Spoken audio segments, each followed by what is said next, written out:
Pongámonos en esta situación. Imagina dos personas. Una de ellas es honesta, ayuda a los demás y trabaja duro. La otra miente, manipula y solo piensa en sí mismo. Si tuvieras que apostar por cuál de los dos tendría una mejor vida, lo más probable es que elegirías la primera opción. El problema es que la realidad cuenta muchas veces una historia diferente. Basta con mirar un poco a nuestro alrededor para encontrar a personas que hicieron todo lo posible por vivir correctamente y aún así perdieron su trabajo, enfrentaron alguna enfermedad o vieron cómo sus esfuerzos parecían no dar ningún fruto. Y al mismo tiempo también vemos personas que engañan, utilizan a los demás o consiguen todo lo que quieren haciendo exactamente lo contrario.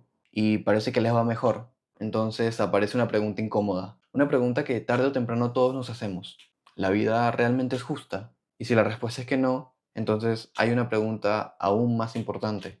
¿Cómo se supone que debemos vivir en un mundo así? Si la vida no siempre recompensa a quienes hacen el bien, entonces podemos dejar que esta realidad cambie nuestra manera de vivir o elegir un camino diferente.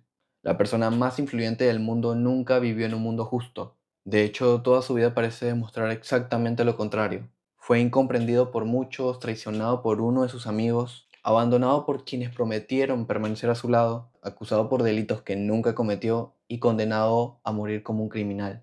Si alguien tenía razones para responder con odio, era él. Y sin embargo, eso no fue lo que hizo. Cuando era más pequeño pensaba que las personas cambiaban porque querían cambiar, que alguien se volvía frío porque sí, que alguien dejaba de confiar porque era su personalidad, que alguien empezaba a tratar mal a los demás simplemente porque era una persona mala. Pero muchas veces no funciona de esa forma. Ahora podemos entender que las personas no nacen desconfiando, aprenden a desconfiar porque alguien los traicionó. No nacen siendo frías, se vuelven frías porque alguien las lastimó. Y creo que ahí es donde está uno de los mayores peligros. No solamente que nos pasen cosas malas, sino que estas cosas malas empiezan a decidir quiénes somos. Es curioso que las personas que nos hicieron daño muchas veces terminan influyendo en nuestra personalidad mucho más de lo que imaginamos. Y quizás ese sea uno de los aspectos más difíciles de aceptar. No siempre podemos elegir lo que nos ocurre, pero sí tenemos una decisión que nadie puede tomar por nosotros. ¿Qué vamos a hacer con aquello que nos pasó? Porque el dolor puede convertirse en una excusa para dejar de amar. La decepción puede convertirse en una razón para dejar de confiar. Y creo que aquí aparece algo interesante, porque cuando observamos la historia encontramos a muchas personas que fueron marcadas por las circunstancias que vivieron, personas que fueron heridas y que de alguna manera terminaron siendo definidas por esas heridas. Pero existe una historia que siempre me ha parecido diferente. Y diferente no porque esta persona nunca haya sufrido, sino precisamente porque sufrió mucho. Sufrió las mayores injusticias, fue rechazado, traicionado, humillado y condenado injustamente. Y aún así, cuando tenía todas las razones para responder con odio, hizo algo que sigue siendo difícil de entender. Esa persona es Jesús. Y lo que más llama la atención de esa historia es que si miramos únicamente sus circunstancias, no parece la historia de alguien que terminó venciendo.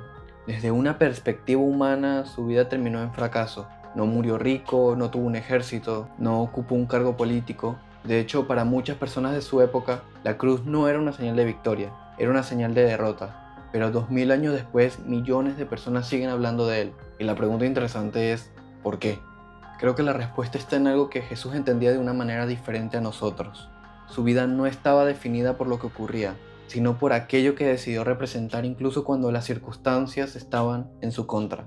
Por ejemplo, nosotros solemos ser amables cuando nos tratan bien, tenemos paciencia cuando las cosas salen como queremos, ayudamos cuando sentimos que nos valoran, pero cuando algo cambia, cuando alguien nos decepciona, nos trata mal, no nos valora, cuando la vida no responde como esperábamos, muchas veces cambiamos con ella. Pero en cambio Jesús no vivió esperando que las circunstancias fueran perfectas para empezar a hacer lo correcto.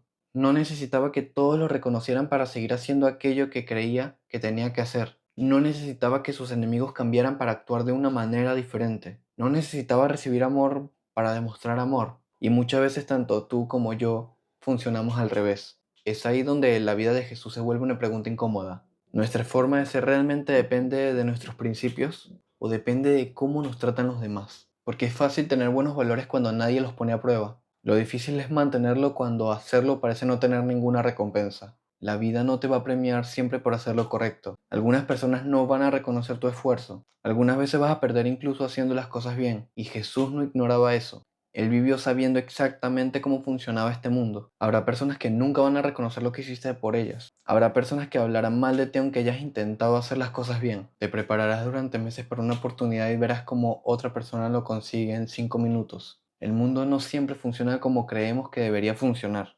Pero hay algo que también tenemos que decir. Jesús no se quedaba callado frente a la injusticia, y eso me parece importante, porque a veces confundimos ser una persona de paz con dejar pasar todo. Jesús no hacía eso. Cuando vio que estaban utilizando el templo como mercado para vender animales, reaccionó. Cuando vio la hipocresía de los líderes religiosos, los confrontó directamente. Jesús podía perdonar y al mismo tiempo confrontar. Podía amar a alguien y al mismo tiempo decirle que estaba haciendo algo mal. Entonces quizás responder a una injusticia no significa devolver el golpe o quedarte callado. A veces simplemente significa tener el valor de decir, esto está mal, sin permitir que aquello que está mal termine convirtiéndote en alguien que no quieres ser. Así que la pregunta ya no es si la vida es justa, porque la respuesta es evidente. No, muchas veces no lo es. La verdadera pregunta es, ¿qué hacemos cuando descubrimos que no lo es? Porque Jesús nunca prometió que seguir el camino correcto sería el camino más fácil. Nunca enseñó que las personas buenas siempre ganarían en la vida. Lo que mostró fue algo diferente, que aunque no siempre puedes controlar cómo te tratan los demás, que aunque no siempre puedas controlar las injusticias que vas a enfrentar, hay algo que todavía puedes decidir. ¿Quién vas a ser cuando la vida deje de tratarte como esperabas? Y quizás por eso Jesús sabía que la vida no era justa, porque él mismo vivió la mayor injusticia inimaginable. Pero también sabía algo que muchas veces olvidamos, que la injusticia del mundo no tiene por qué convertirse en la injusticia que llevemos dentro. Así que lo voy a dejar por aquí. Espero que te haya gustado el video y recuerda que puedes dejar tu opinión en los comentarios. Así que nos vemos en la próxima. Chao.